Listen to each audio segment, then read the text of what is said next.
Президент Беларуси Александр Лукашенко заявил, что гарантирует проведение новых выборов в стране, когда граждане примут такое решение. Об этом, как передает телеграм-канал, близкий к белорусскому президенту, он заявил на открытии третьей линии Минского метро. На злобу дня некоторые от нас требуют новые выборы. Гарантирую вам новые выборы тогда, когда вы примете решение. Гарантирую, заявил Лукашенко.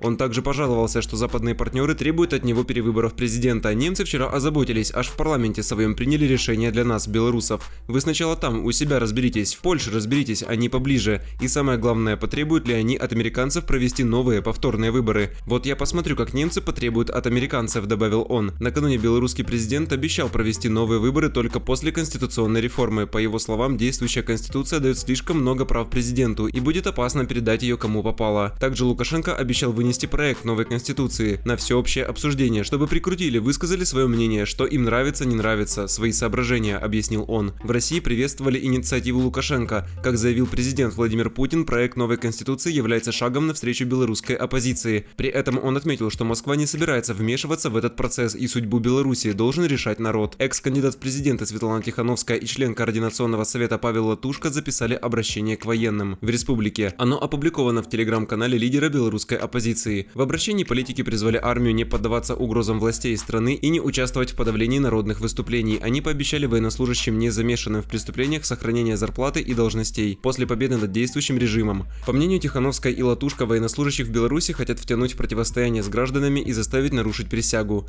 Мы призываем вас к одному – сдержать клятву народу, не выполняйте преступных приказов, не допускайте репрессий и беззакония. Уход Лукашенко неизбежен, и вы можете его ускорить, заявили лидеры протеста. Накануне в Минске в квартиру 73-летней пенсионерки Нины Богинской, которая уже третий месяц принимает активное участие в мирных акциях протеста, ворвались люди без опознавательных знаков. Как стало известно позже, к активистке приходили отряды Лукашенко. По данным популярного издания, люди в масках, которые ворвались в квартиру, заявили, что должны провести следственный эксперимент по делу, которое связано с внучкой Богинской, Яной. Соседи рассказали, что Богинская вызывала на неизвестных милицию. Вскоре к квартире подошло около 10 человек в черном. Позже в ГУВД Мингорисполкома сообщили, что дома у Богинской проводили обыск сотрудники милиции с санкцией прокурора. Ставь лайк, подписывайся, выражай свое мнение в комментариях под роликом и не забудь нажать на колокольчик.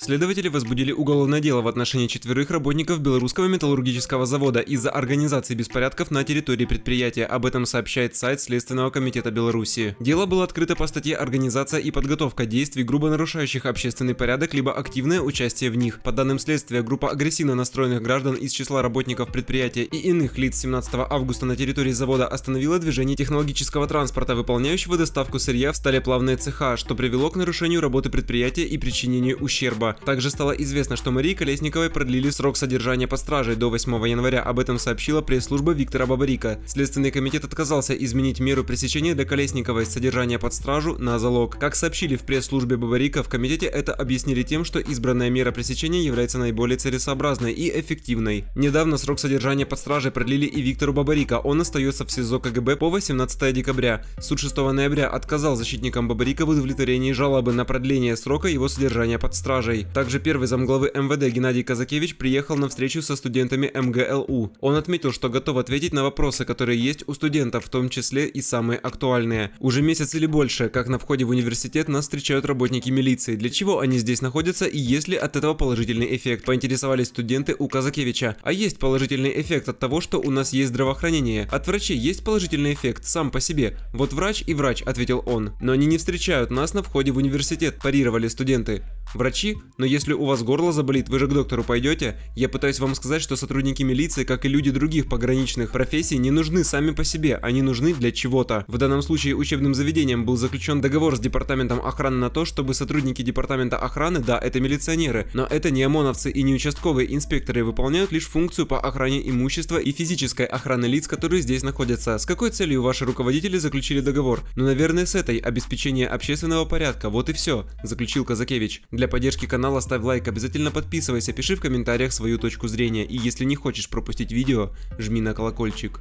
Правоохранители задержали несколько десятков врачей и медсестер во время протестной акции медиков у первой Гродненской клинической больницы в Минске. Об этом сообщает корреспондент популярного издания с места событий. На кадрах, опубликованных в СМИ, видно, как бойцы ОМОНа выходят из микроавтобусов, направляются в сторону людей в белых халатах и уводят их под руки в автозаки. Марш медиков должен был состояться в субботу, 7 ноября, в районе станции метро Академия наук. Милиция и сотрудники других силовых структур приехали туда еще до начала акции. Также в Минске сотрудник ОМОНа задержал девушку, которая гуляла с опавшими листьями. Соответствующее видео СМИ опубликовали в Телеграм. Автор видео снимала, как несколько бусов с сотрудниками ОМОН ехали по городу. Рядом с ней шла подруга, державшая в руках букет из осенних листьев. В какой-то момент один из автобусов остановился, оттуда вышел мужчина в балаклаве и черной одежде. Он задержал женщину с листьями, завел ее в автобус, и они уехали. Автор видео несколько раз спросила, за что задерживают ее подругу, но ответа не последовало. Просто взяли человека, она шла со мной с листочками. Блин, если это не 37-й, то что? Резюмировала автор. В свою очередь, бывший кандидат в президенты Беларуси Светлана Тихановская отреагировала на задержание на марше медиков в Минске. Она напомнила, что ежедневно в республике 1000 человек заражаются коронавирусом. И единственные, кто может спасти нас, это вовсе не чиновники, а врачи. Но вместо того, чтобы признавать подвиг медиков, режим задерживает их на мирной акции и по 20 человек сажает в один автозак, заявила политик в своем телеграм-канале. По словам Тихановской, глава Беларуси Александр Лукашенко прекрасно понимает, что уволенный или арестованный медик не сможет спасти пациентов, однако президента это не заботит. Она выразила мнение, что Лукашенко пытается удержать власть ценой здоровья целого народа. Также во время своего визита в Австрию Тихановская провела встречу с представителями белорусской общины в Вене. Во встрече, которая прошла на площади Марии Терезы, приняли несколько десятков белорусов. Представители белорусской общины выразили свою поддержку Светлане Тихановской и поблагодарили за ее устойчивость. В ответ она отметила, что благодарить следует всех белорусов, которые не побоялись и вышли на улицы, протестуя против фальсификации и полицейского произвола. Белорусы Вены передали Тихановской письма политзаключенным и пообщались с ней по отдельным вопросам белорусского протеста. Как известно, Светлана Тихановская 5-6 ноября находилась с визитом в Австрии, в ходе которого встретилась с федеральным канцлером Австрии Себастьяном Курцем, представителями канцелярии президента,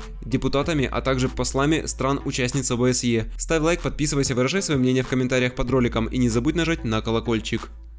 Лукашенко попросил у Путина малость Сибири или Севера, что стоит за просьбой белорусского лидера о покупке нефтяного месторождения в России. Вопрос о возможном приобретении Беларусью нефтяного месторождения на территории России будет прорабатываться, но пока в нем нет конкретики. О том, позволяет ли законодательство осуществить подобную сделку, а главное, в чем может быть ее целесообразность для России, рассказал ведущий аналитик Фонда национальной энергетической безопасности, преподаватель финансового университета при правительстве России Игорь Юшков. Запрета на продажу нет, но речь скорее идет о том, что в России зарегистрируют компанию, которая будет владеть лицензией на месторождение, то есть работать она будет в российской юрисдикции, но принадлежать Беларуси. На самом деле у белорусов уже есть компания, которая добывает нефть в России, это Янгпур. На российском рынке она представляет Беларусьнефть и занимается добычей на южно-тедатинском участке в Ямало-Ненецком округе. Что интересно, она не продает нефть в Беларусь, потому что ей выгоднее здесь ее продавать, либо отправлять на экспорт, но в другие страны, то есть она занимается зарабатыванием денег. В Минске о ней вспомнили единственный раз, когда в начале 2020 года Россия и Беларусь никак не могли договориться по ценам. Белорусское руководство тогда заявило, что эта компания будет поставлять нефть в Беларусь по заниженным ценам, но на практике, насколько я понимаю, этого не произошло. Так что в плане юридического оформления ничего сложного нет. Вопрос в том, что любая компания, которая добывает нефть в России, существует в нашей налоговой системе, поэтому нет разницы, сами вы будете добывать или просто будете покупать у других компаний.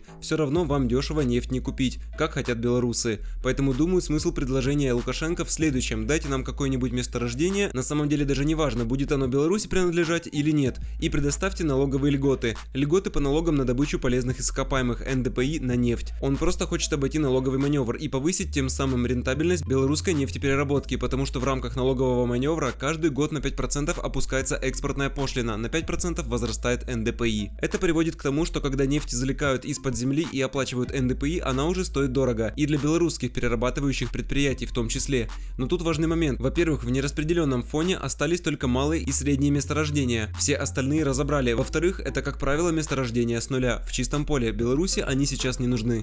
Пока они возьмут лицензию, разработают месторождение, пройдет в лучшем случае 2-3 года. К тому времени Лукашенко может смениться, и ему абсолютно все равно будет, какая там нефть, дорогая или дешевая. Речь идет о желании Минска получить дешевую нефть сейчас. В связи с этим, скорее всего, предполагается, что Беларусь купит либо долю, либо уже действующий целый проект у российской компании. Понятно, что просто так мы отдавать ничего не собираемся, тем более у белорусов нет денег на это. это все. Единственный вариант здесь это обмен активами, соответственно российская компания отдаст белорусскую долю добычи, а белорусы отдадут долю в переработке, либо контрактный пакет в Мозырском нефтеперерабатывающем заводе. Было бы логично, если обмен с активами произойдет с Роснефтью, либо с Газпромнефтью, потому что они владеют около 49% акций этого нефтеперерабатывающего предприятия. Здесь скорее вопрос к белорусским властям, готовы они обменять активы или нет. Ставь лайк, подписывайся, выражай свое мнение в комментариях под роликом и не забудь нажать на колокольчик.